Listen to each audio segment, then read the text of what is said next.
How do you handle slackers in a group project? My friends and I chose to have an English elective since we heard it was really easy to pass the class.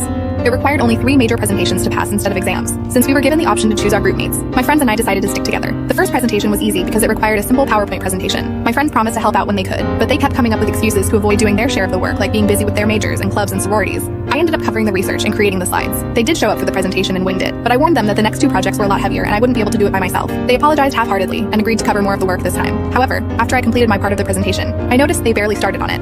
I felt really angry, but I found it hard to confront them since they were my friends. Finally, the last project was assigned, and rather than a PowerPoint, it required a video and an individual printed essay. I begged my friends to help me out with the video. Instead, they got angry at me for constantly bugging them about a minor elective. I was devastated at how they treated me. For them, it was a simple elective because they could actually afford college. But for me, my grades seriously mattered because I was on a scholarship. So I started the work early and accomplished it all on my own without splitting up the parts. When they asked me about the project a week before the deadline, I told them not to worry since I completed it for the group. However, they forgot about the individual essay that was meant to be submitted to the professor a day before the deadline. So in the end, they failed and had to retake the class without my